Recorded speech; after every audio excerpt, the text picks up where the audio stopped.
You're listening to the Soldier Songs and Voices podcast. Real stories, real songs, and real conversations with bona fide heroes. I'm your host, Tony Rosario. Welcome. Come on in, get comfortable. Let's go for a ride.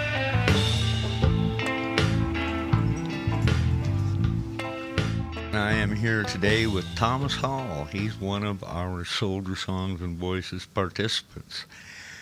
And I'm just going to hand it over to him and let him introduce himself. Thomas, tell us a little bit about yourself. Where are you from? Originally, I'm from California. I had family all across California, so I grew up kind of across the state. We grew up absolutely poor as shit. And to have a cycle of poverty and homelessness, I joined the Army at 22, then went to school, first in San Diego, then Hawaii, then out here in Denver. Then I was a housewife for several years. And then I started doing the guitars for vets just to have kind of like a community of people. And then I met you because you guys were advertising out there. Right on. I think that gives a rundown. Yeah, that's kind of the quick slide, man. So you say you're from California. How old are you? I am 36 now. 36. So tell me about music as a kid. Music as a kid. So I started doing trombone when I was 9 or 10, and I did that all through high school. I did marching band and jazz band and even like symphony band. And I stopped doing that just because I was working 3 jobs at a time. I gave my trombone to a kid who had a scholarship but didn't have the means to own his own instrument, and I stopped doing music until my dad passed a couple years ago, and I got his guitars. So that's music as a kid. I guess mostly I listened to like old thrash metal, and like in high school I started getting into like new metal and stuff like OTEP and Mudvayne and Meshuggah. So that's mostly music. My old man was super racist, so I wasn't allowed to listen to anything that wasn't written by a white person growing up. Wow, that had to be some heavy weight to carry. Oh, yeah. It was pretty fucking miserable. I got my ass beat the first time I brought home, at a friend's recommendation, an album by Prince. And, I didn't start listening to music that was written by people of color until I was in the military. Wow. That, I can't imagine having that kind of an umbrella over you. Yeah, it's weird because I've got friends who weren't allowed to listen to anything that wasn't hymnal, but even they thought that this was some fucking weird rules. Yeah, was alcohol involved with your dad? Oh lordy, my parents drank like fish and smoked a lot of meth. Yeah. So tell me not high quality individuals. Tell me about you making the choice to go to the military. Honestly, I had no expectation that I would survive past 25. I was already working 3 jobs at a time, and I figured that either I would get shot and my siblings would get a life insurance policy, or I'd get a college scholarship, the GI Bill, and wouldn't have to work 3 jobs to put food on the table. Wow. So it came down to some pretty stark, almost survival decisions. Oh yeah, and a lot of the guys in the military who were still in that post 9/11 mindset were patriotism and protecting our people. I'm like, oh no, I don't give a shit about that. I just care about eating. Yeah. And that caused some conflict between me and some of the guys in my various squads. I'll bet that most of the people that you meet don't have much of a frame of reference regarding your situation because they've never been to that. They've never been there. That's more true the further away I get from the places that I grew up. Um, like a lot of the guys that I served with, like some of them had been hungry, but like never, I haven't eaten in 6 weeks hungry, or like I'm stealing fucking food out of the local grocery stores, trash cans hungry. Yeah. Because like there's levels to it. And, now that things are much more comfortable, like even I'm like, oh god damn, that was way worse than I remember. I was in a car accident a few years ago, and it out by Newcastle, Colorado, and I drive by that thing. I drive out west there, 3, 4 times a month, and I drive right by it, and it's just been recently that long story short is that a guy rear-ended me doing 85, and he shot me airborne in a camper across the median over a little fence Fuck that. and into the oncoming traffic on the other side. It's just been recently that I drove by there and I look at the scene and at that little fence, and I can see what had to happen. And I'm thinking of, your situation. You said the farther you get away from it, the more you see. And I relate to that in that, yeah, it's kind of that way with a whole bunch of situations. You stand back, you get some time and some years away, and you look back and see, my God, I really was in danger. Yeah, it's you almost don't realize as you're just trying to survive, because all you're focused on is surviving right now. Yeah, in your case, it's like having one of those truck accidents every day. That's what's shameful to me, in that we're not dealing better as a society and a culture with the damage that has been done in our defense. Oh yeah. I mean, when you say defense, what do you mean there? It was a barrier, one of those highway barriers. Right? Oh, okay, yeah. Yeah. I went clear over it, didn't touch it. That's fucking wild, man. I am glad you're still here. Yeah, me too. I was had 2 full tanks of propane and dragging a generator, throwing sparks all the way. We're mighty lucky to still have you. Yeah, well, I'm glad that it worked out that way. But in any event, the point I wanted to get at was that it's just been lately that I've been able to look at that scene in my head again and go, holy shit. Yeah. Yeah. So yeah, no, I totally get that. Talking with my partner, she's like, dude, like that was some real terrible stuff. I'm like, oh yeah, I guess it was. Mm-hmm.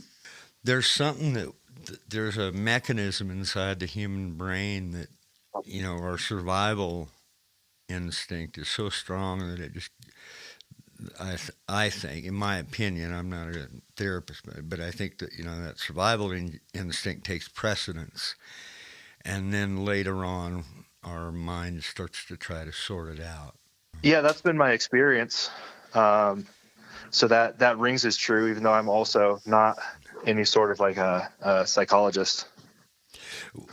Getting back to the military thing, your Sure. military time, where did you do basic? I did basic in Fort Leonard Wood as a combat engineer, and then the unit that I was joining decided that they needed bridging engineers, so they said, "Hey, you're a bridging engineer now." Wow! So you got a promotion. Right? A sideways promotion. Yeah, sideways promotion is a good way to put it. But I did get to play with explosives. That's always fun. Because I did some of the combat engineer training. It's only an extra 5 weeks that they tacked on. Mm-hmm. Wow. um, Uh, which I mean is shorter than a lot of the normal training programs in total still. So, what was your big come to Jesus moment when you joined up? What was the first big eye opener? um, I don't know that I had like a real eye opener. I was already inured. I was already inured to a violent lifestyle as a child. Um, and so I guess the eye opener is like, basic training. They try and like shock and awe and find out who's going to break. And I've got, all of the drill instructors shark tanking me. And I just start laughing. They're like, "You think this is funny?" Well, yeah, we both know that you're not going to kill me. You might beat the shit out of me, but like, you're not going to kill me. So we both know I'm walking away from here today. It's like, oh, are you trying to fight? No, but if that's where today's going, that's where today's going. And after that, they're like, oh, you know what? We probably don't need to lure this guy to violence. Yeah. Um, and then, later on while I was deployed, my platoon sergeant was like, "Hey, Hall, you feeling lucky today?" We'd come up to an IED. I'm like, I don't think luck has anything to do with it. If it's going off, it's going off. I'll go take a look. Wow. Fortunately, it did not explode. And there was about a 6-year-old kid who was just trying to sell Cokes to passing travelers. She's like, no, don't, because I was getting ready to just blow it in place. And he's like, no, that's just my cooler. I'm just putting it in the shade under the bridge so that I can sell sodas. Look. You felt like you had already gone through a kind of you were prepared when you got there with this hard skin. Oh, yeah, like more than a lot of guys there. Even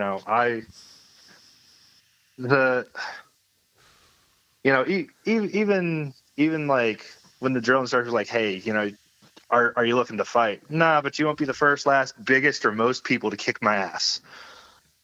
Wow. Was there military history in your family?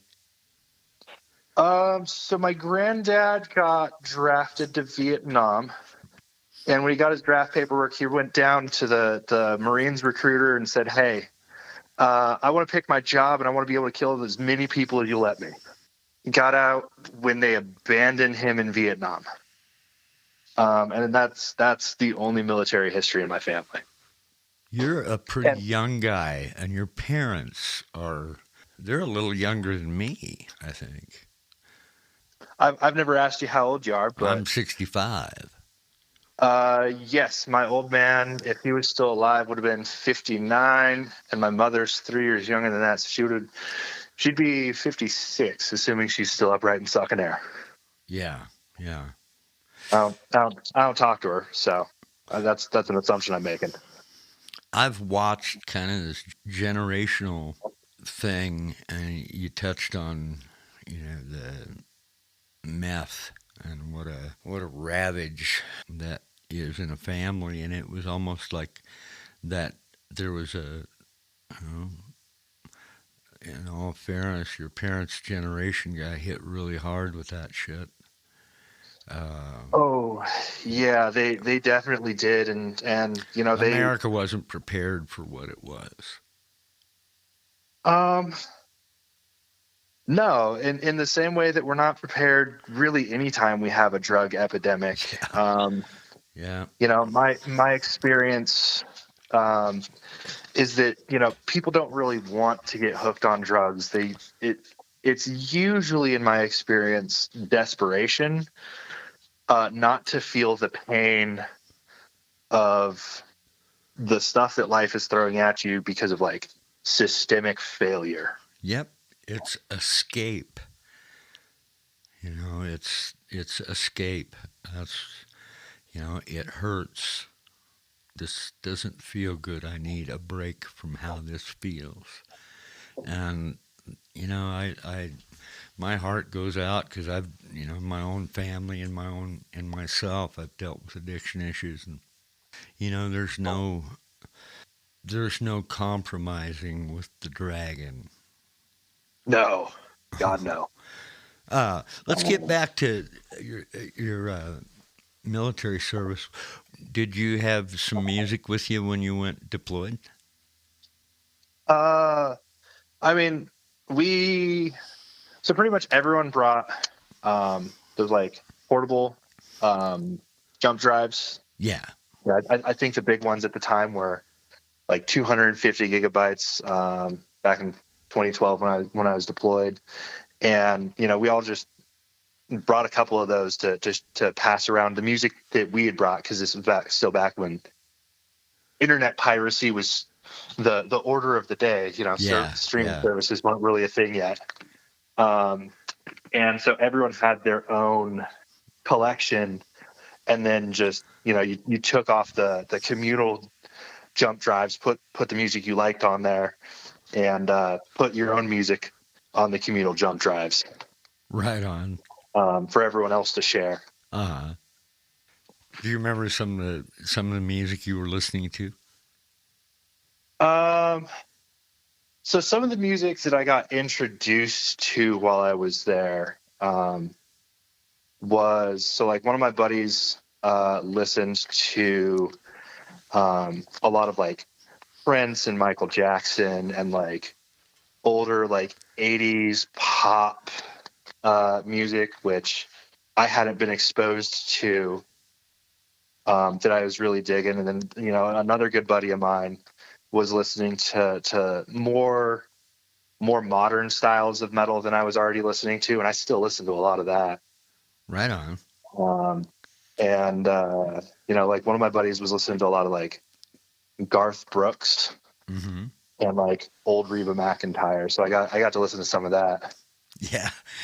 Wasn't my favorite, but it was kind of cool, to come out of like the very narrow silos of like classical music and like 80s thrash metal. Mm-hmm. Back up a minute. You just said something, the narrow silos of classical music. Yeah. You were into classical music.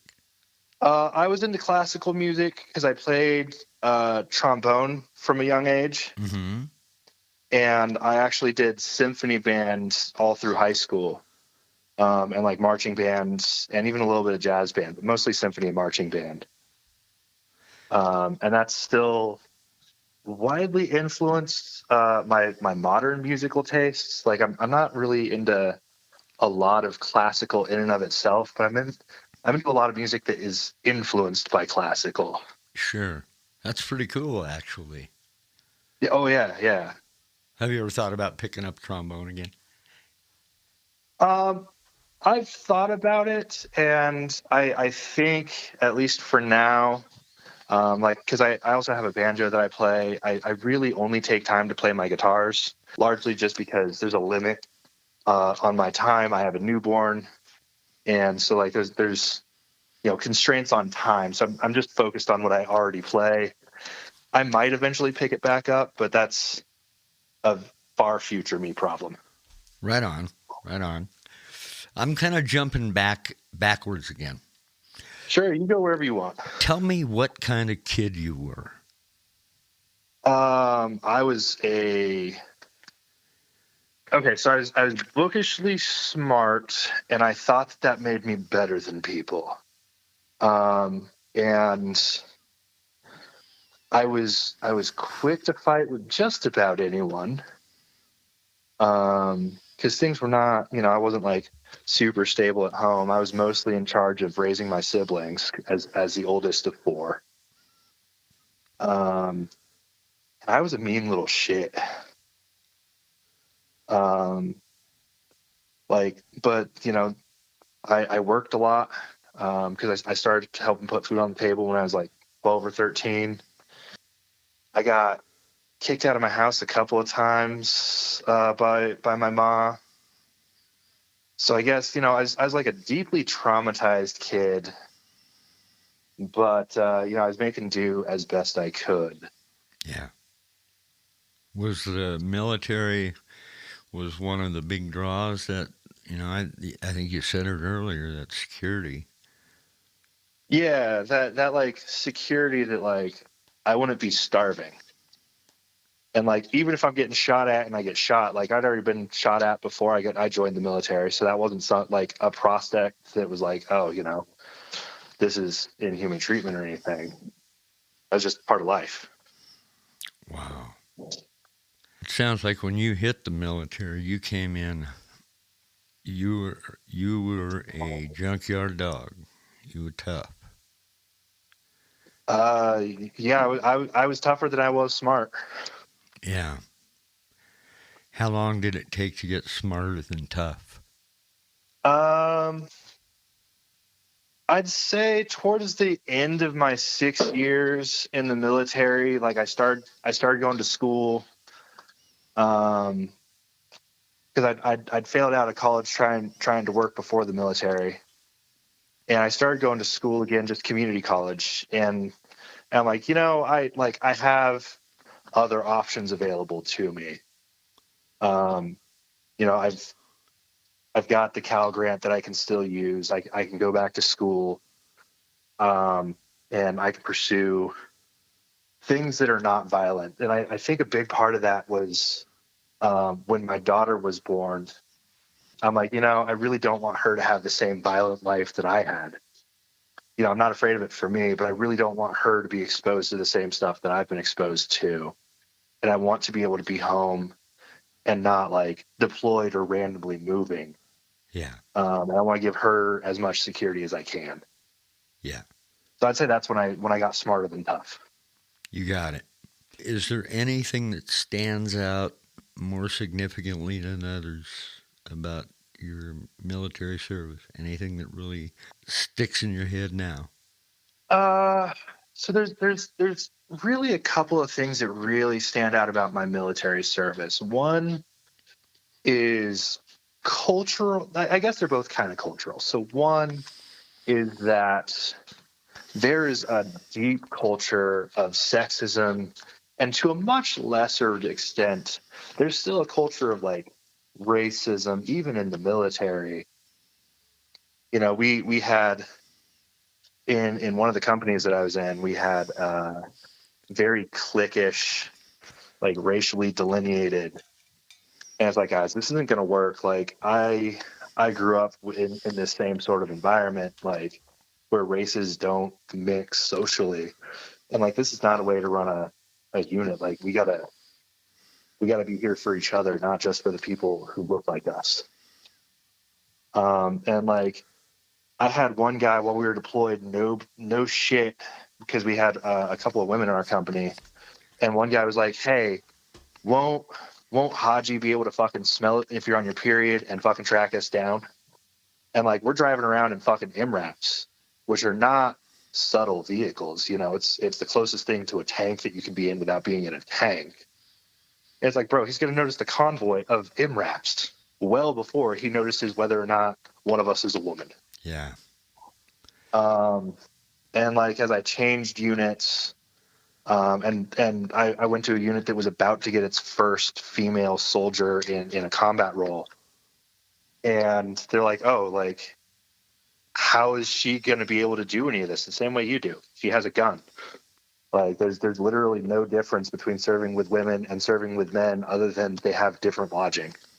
Something inside of you had figured out by that point that marginalized people were to be protected. How did that come about? I think for me, like as I was serving with people from different marginalized communities, the really racist shit that I'd been raised with didn't apply, and like turned out not to be true in any way, shape, or form, and that started changing things. But I guess earlier than that, when my folks kicked me out the last time, one of my friends took me in, and like his dad's gay and has since become my adoptive dad. And like, because in addition to being raised deeply racist, I was raised deeply homophobic.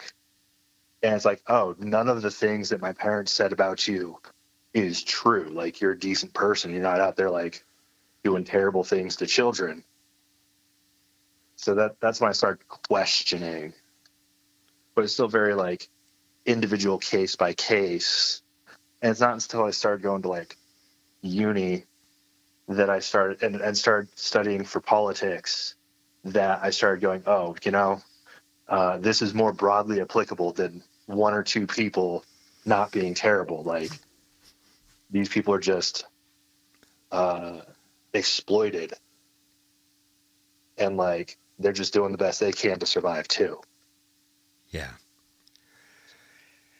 Unfortunately, the modus operandi, has always been to find the marginalized community because they're easier to pick on. They can't fight back, Yeah, or don't have the resources to defend themselves, and very much so. that that's one of the most horrifying aspects of the human critter. And right now, it's in full flower, unfortunately, and that Oh yeah, we're in a bad way. disturbs me to no end, man. Disturbs me to no end. Uh, why did you get out? So I got out 2016. I was in a guard unit over in Hawaii, and they're trying to convince me to re-enlist. And I said, okay, but hey, I'm about to go to grad school. Can you guarantee that I can switch units when I do grad school? And they're like, we can't guarantee that you can switch units. All right, well then I'm out. Good for you. Hats off to you, man. You knew it was time to get out. Was Yeah, that it was just time to pursue something different. where did you get out at? I got out in Hawaii, out of the guard unit over there in Kapolei. Right on, right on. Did you come right to Colorado from there? Yeah, I came from Hawaii the next. Actually, I did a 6-month study in Vladivostok first, to spend my spring semester, and studying Russian over there, because I had double majored in Russian and poli-sci, and I just wanted to like improve my professional type, like my specialized Russian language skills. Obviously, that was before Russia was public enemy number one. Yeah, that's a whole story in itself. I'll bet Oh yeah. the Russia trip. When you got out, what was your family situation when you got out? So when I got out, it was me, and my soon-to-be ex-wife, and our daughter, and our son, who were grade school. My son at the time was 4 years old, and Tanya, he was 8, and our daughter was 4. Right on. Yeah, she's about 4. There's a couple of benchmarks that quite often vets see. Okay. And where I got this from was we went up to the University of Idaho, and the Idaho Department of Labor gave us some statistics around the veterans that they were dealing with.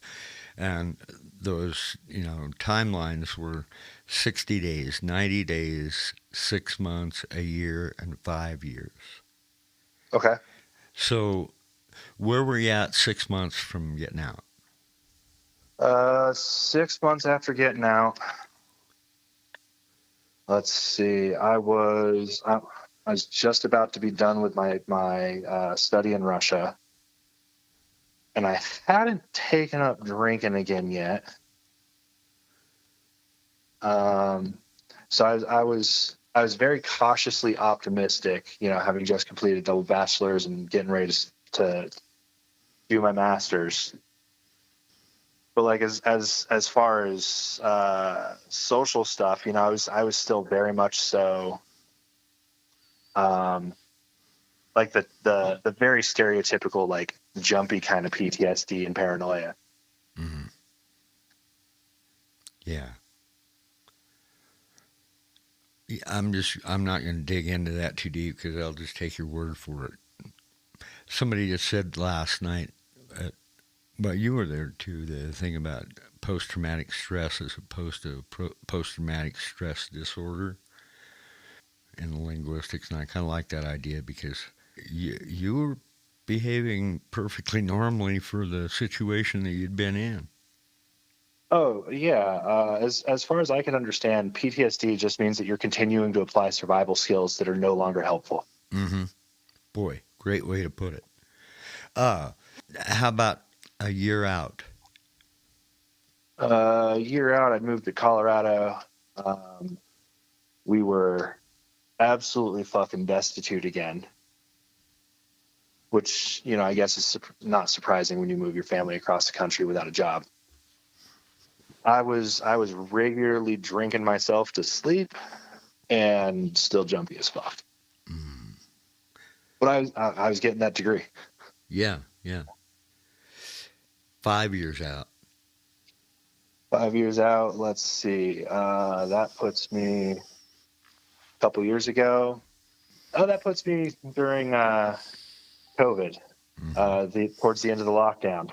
I was perpetually drunk as soon as my kids went to sleep. Things were in a bad, bad way. Yeah, things were not good 5 years out. I'd finished up my degree as a homemaker. I had turned down my jobs so that I could fucking do all of the housewife things and make sure that the kids got an education because their school had shut down due to COVID. So I was homeschooling them. I wasn't in a great way. So I'm sure that the addition of COVID probably throws off their data. Boy, that COVID thing, it threw a monkey wrench into everybody's world. Oh yeah, it did. But, I have to say that some of the things that did come from COVID, aside from the million dead, it forced us to communicate to each other, find other avenues to communicate, like Zoom and, the live streaming kind of stuff, which, good or bad, it just gave us another tool, another way to communicate with each other. And I think that was not exactly an upside, but thank you very Your silver much. lining. Yeah, yeah, exactly, exactly. Well, how did you come to Guitars for Vets? So I had been practicing because my old man died in 2021 Christmas, and I'd gotten his guitars and I'd been teaching myself for a couple of years, and I'd taken a couple of lessons with like one of the local music instructors that a friend of a friend of mine knew, and then another friend of a friend of mine was like, "Hey, you clearly need some people interaction with people who are not your children's teachers or your children. These guys, they teach guitar. I don't know how much you'll learn from it, but you'll definitely get to be around people." So I sent him an email, and a couple weeks later, Robert's like, "Hey, we got a space." Hmm. So I jumped on it. Right on. And I should say for the people listening that Thomas is now teaching guys in the Guitars for Vets program as well. I am. I now have two students who are very dedicated to learning, and I am branching well outside of my musical comfort zones to help them learn. One of the guys wants to learn mariachi style, which is not something I had been exposed to outside of a couple of movies previously. I'm like, all right, well, hey, let's play. Yep. Yeah. One of the things that I really appreciate about you, and especially your music, what you bring musically, is you're ready for anything, man. You're game to go down any road. I, Yeah, the way I see it, I can't possibly get worse at music by doing something that I haven't already heard. absolutely. Absolutely. So you came to Older Songs with Voices through the Guitar for Vets program, is that correct? Yeah, you and Jack had come down and said, "Hey, we got this other program for songwriting. We do a meeting once a week, and it's right after Guitars for Vets." And so I said, you know what? Let me just fucking pop on down there, and I'll give it a check. Yeah, man. I'm so glad you did. I'm so glad you did. Thomas is also going to be our chapter master for here in Denver. He's handling the Facebook page. And yeah, you kind of dug right in. You kind of rolled up your sleeves and went to work. I sure appreciate it. Hey, there's something I want to ask you about. Sure. I want to fly a lyric by you. Help me write a song. Where would you go with this from here? Okay. All the dreams I've had, some good, some bad, most just disappeared, but one came true. All right. One came true. Do forgive me because my songwriting process is just to hammer things out for a while. No worries. But I would start off by focusing on my kids and the stability that they have in their lives, and the fact that they feel comfortable coming to me with their issues. Both of my older kids have come out of the closet to me, and I feel a great sense of joy that they feel safe in their own families in a way that I never did. Yeah, man. So where the lyrics would go, I don't know, but it definitely, that'd be what I'd start hammering on. Good enough. That's a great response. Okay, here's another one. Am I forgiven? I just keep living, never knowing for sure if I am. Say again one more time. Am I forgiven? I just keep on living, never knowing for sure if I am. Oh shit, I don't. Ooh. Yeah. There's so many things that could be. Sorry, that one's harder. There's so many fucking terrible shit, so much terrible shit that I've done in my life. Okay, so hard story. Their deployment story time, I guess. There was a kid when I deployed, like an Afghani kid, and he had rolled up and he was just trying to rat fuck our trucks for whatever he could steal and sell for scrap. And someone had left the door to their truck unlocked, and he'd come out with a fucking one of our M4s. I fucking was like, kid, please don't make me fucking shoot you. Put the gun down. And this kid's like, hey, why the fuck are you here? Like, this is my home. I'm like, well, listen, I don't want to be here particularly, but I'm here because our rich folk told us to come here, and I like to eat too. And he's like, yeah, but it's my Afghanistan. Well, it seems to me, kid, that we got the guns. So, and I worry that I sent him down a bad path so often by physically showing him that, like, military might gives you the right to do what you do. Wow. Boy. I will never accuse you of thinking in a shallow pool.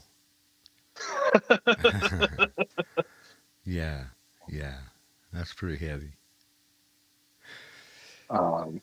Anyway, sorry to like really fucking drop the mood.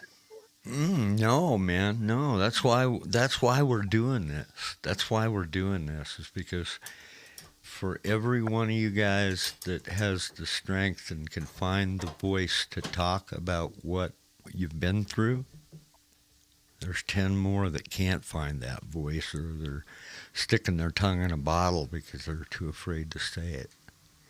Oh yeah, too many of my friends off themselves because they couldn't fucking talk about it. One of the things that we're about with Soldier Songs and Voices is that songs are a pretty safe environment to say things that you can't always say in a conversation. Yeah. To touch on subjects and to explore them in a song has a lot less threat factor to it than telling a therapist, because at the end of the day, the therapist that really matters is yourself. Yeah, that's definitely ringing true for me. I don't know that it's therapy, but it's definitely therapeutic. Yeah. One of the, and I'm big on this concept right now. I just, John gave me the term for it last night, and I can't remember what it was, but the idea of telling stories and then give your story the ending that you want it to have. Yeah, I don't know. I would say that I'm probably more cynical and less hopeful that is effective. But at least the words won't make your story have the ending you want it to have. You gotta do the actions to get there. Yeah. And quite often, where I see it from is that I've been doing this for years. When I have some goals, I have a goal, something I want, I write it down. And I don't know why I do that, but aside from that, seems to kind of set the bait, set the hook a little bit. I don't know, but anyway, I like the idea of creating from that way, and man, thank you for taking your time today. Oh, happy to. I love you to pieces. You're a warrior, man. You're an amazing and completely intriguing character. Man, I'm just grateful that you're here, like helping people like us find a voice, because like it's it's definitely less lonely. So there's I'm glad that you're here helping people set down being a warrior. Well, and start like expressing themselves as artists. Thank you. It's really important to me that all you guys keep on drawing breath. That's a big deal to me. You guys are important to me in more ways than I can even begin to explain. But all I know is that when it comes to the vets, they're people that I know deserve my respect and any kind of anything I can give, because I wouldn't get to be here. Literally, I wouldn't be here if it weren't for guys in those uniforms, guys wearing dog tags.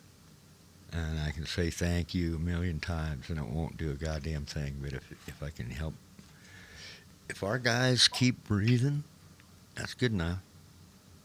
Hey, that's I know a lot of friends that if they had the help recovering from the shit that are the powers that be decided that they need to put a bunch of kids through, they'd probably still be here.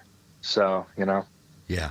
I appreciate that you're helping us. I don't really buy into us being the reason that you get to do what you do.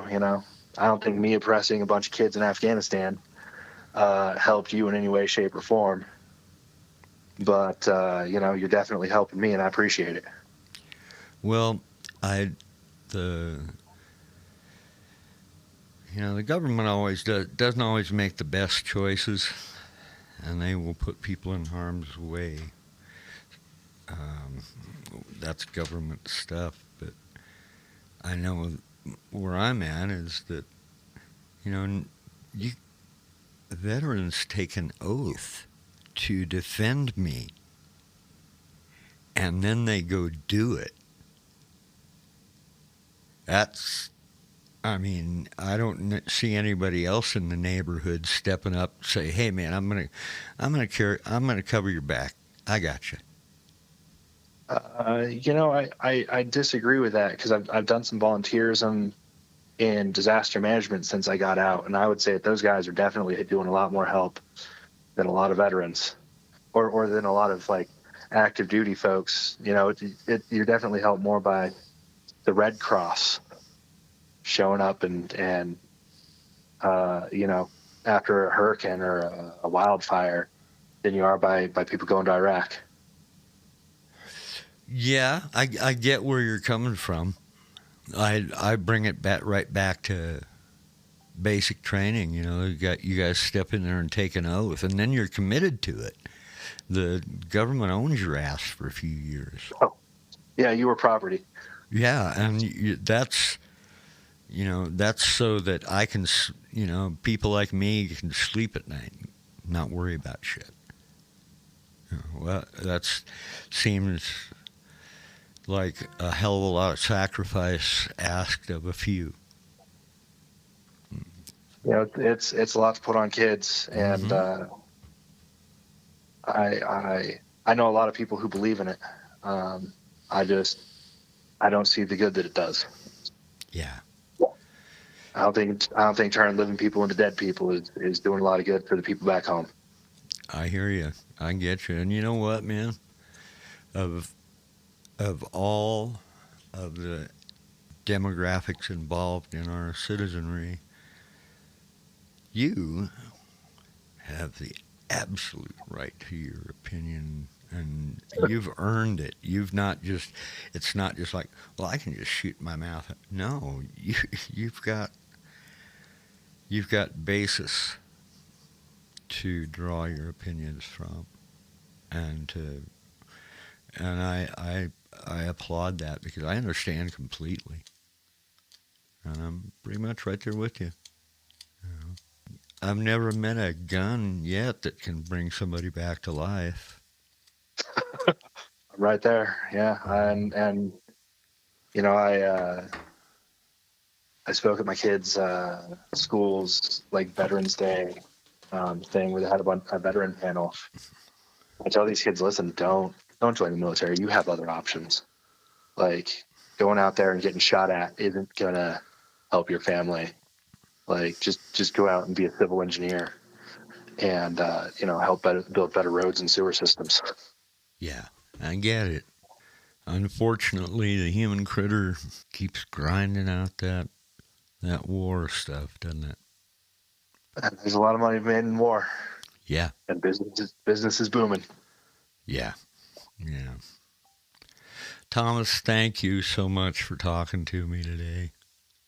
Happy to, Tony. Happy to. I love you to pieces, man. It's a pleasure to know you. I feel similarly. It's been a privilege to get to meet you, Tony. I really appreciate you having me here. Well, man, you have a great day, and we'll talk to you soon. You're listening to the Soldier Songs and Voices podcast. We'll see you down the trail. We truly hope you've enjoyed your time with us today at the Soldier Songs and Voices podcast. If you want to know more, just visit us at soldiersongsandvoices.com. Sign up for our newsletter. Stay abreast of all the comings and goings at soldiersongsandvoices.com. And whatever you do, be good to one another. We'll see you next time.